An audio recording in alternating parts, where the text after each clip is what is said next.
Baguio to come here from Intramuros in the National Commission of Culture and Arts.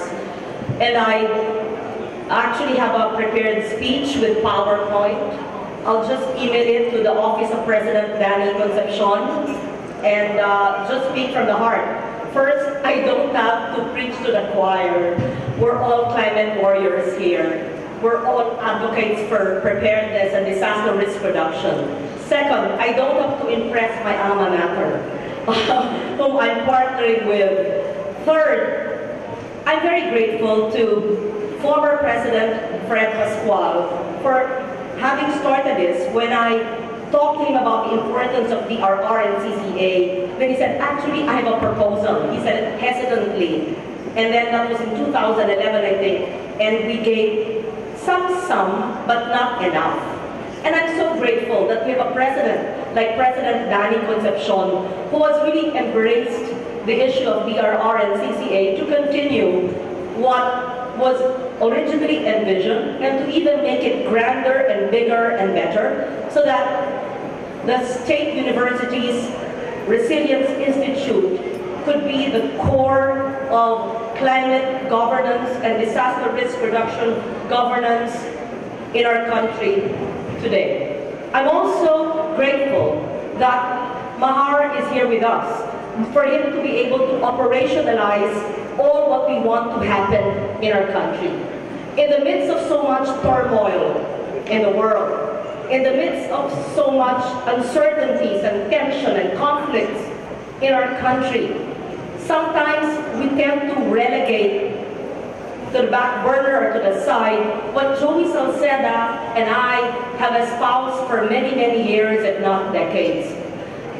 We see that when we talk about the Marawi crisis, and it breaks our heart, the stories of the floods in Maguindanao did not reach national attention, and you could just see 30 seconds online or in television without realizing the importance of having prepared the vulnerable populations, having moved them if there was enough early warning at the time. What am I trying to say? That the two perhaps most important issues of our times today, the two greatest threats to our security as a nation and to the world, the greatest humanitarian challenges would be terrorism and climate change. And these are actually intertwined because the importance of changes in climate and poverty reduction and all the needs of our vulnerable populations is related to hardships and challenges which breeds terrorism. And so I hope that the establishment of the Resilience Institute in the University of the Philippines and all the campuses all over the country would spell this most important difference in the lives. Let me just state that before we even talk about resilience, what we need to do is to implement at least 8 important environmental laws in our country. We have my co-lawmaker here, probably as frustrated sometimes as I am, that the Clean Air Act is not implemented and efficiently implemented as we wish.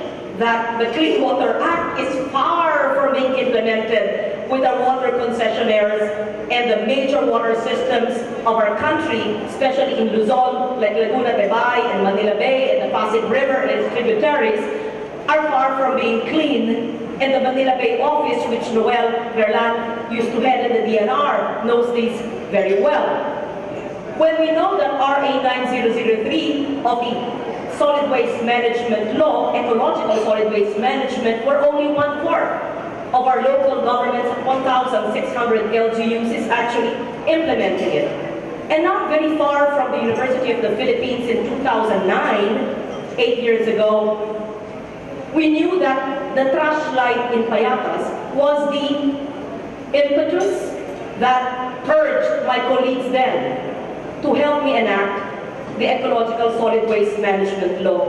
My challenge, President Danny, to the University of the Philippines is, let us be the front runner to be able to show that these laws, 3 of the 8 which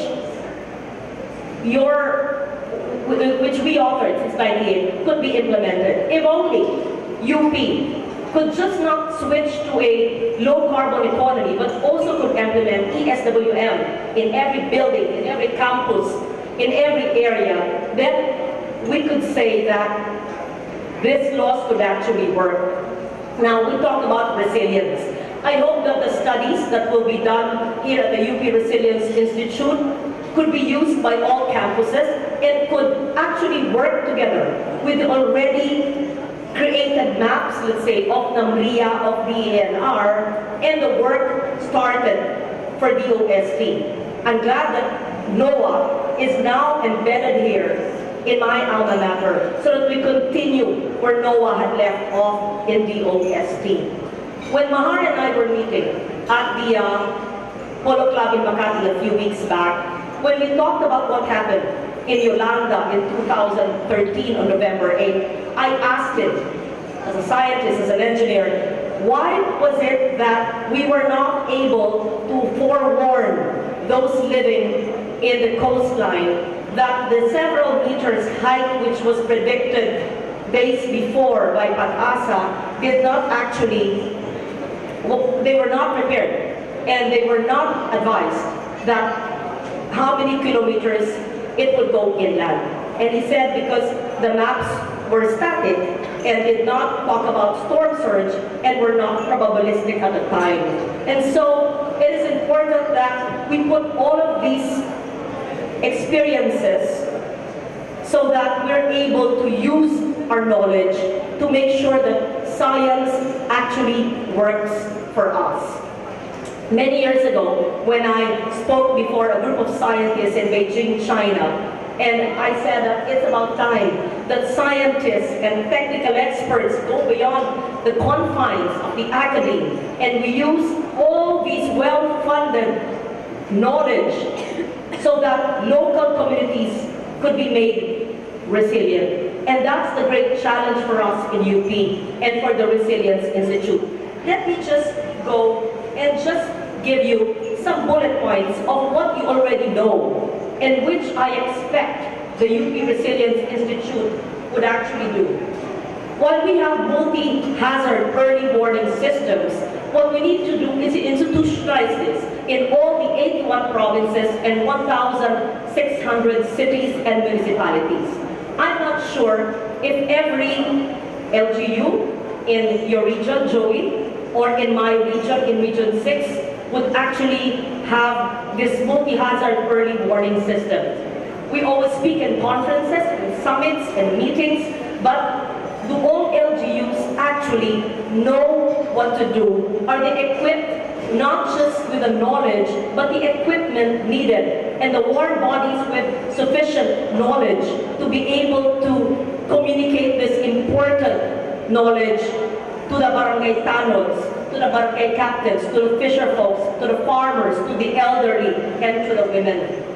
So it is also important that we are able to do impact forecast to convey to the public the probable scenarios on loss and damage from extreme weather.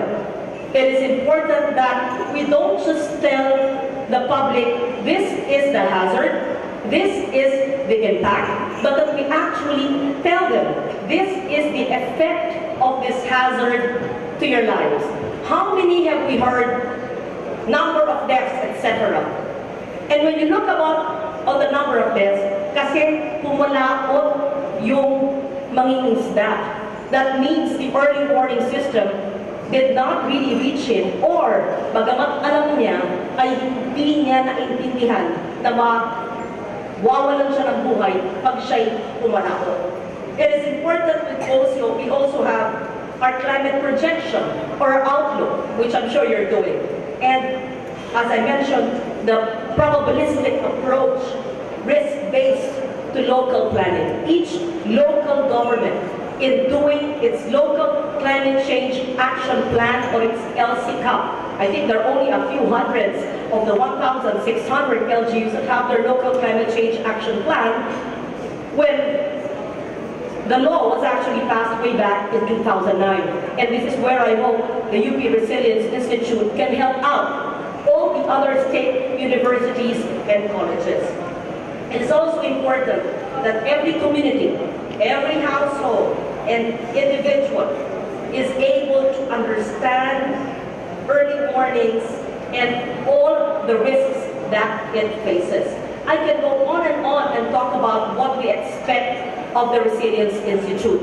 I can also speak about the important adaptation plans which the Resilience Institute could teach our local governments. Out of the 822 coastal municipalities all over the country, of the 36,000 square kilometers, over 30 million hectares of the Philippine archipelago, it is the duty, the mandate, the challenge for the UP and its campuses to be able to reach out to these LGUs. You might say, wow, ang laki pala ng ating kailangan gawin. Yes.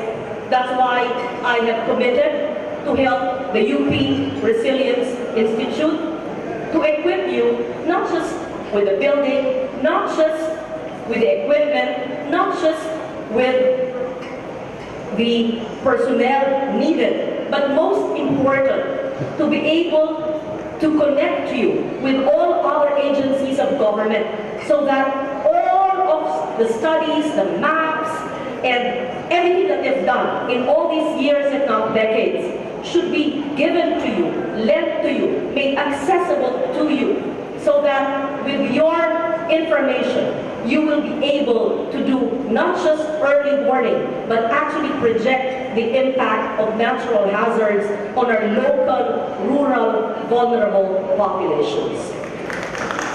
I will no longer read my many notes on my phone here because Joey Salceda would already know all of this and he's supposed to give you a speech later. The reason why I'm also rushing is Secretary Piñol is waiting for me. Ginawa ko na dito yung appointment ko sa UP Villa Mare. Alam niyo, budget season na yan eh. Pag-budget season, ang babait na mga kabinete sa akin, di ba? Ganon. And now, but really, I'm glad that Secretary Piñol is waiting for me 1 hour already here in Villa Mare so that I would ask him how the budget, you should have invited him, of the Department of Agriculture can really be seen as a climate resilient budget. Otherwise, pwedeng makailam ang UP Resilience Institute. So, sorry to disappoint you. I have a very good speech with all the PowerPoint. I'll just email it to you. And I believe that what you want to hear today is, are you really going to be supported by Congress?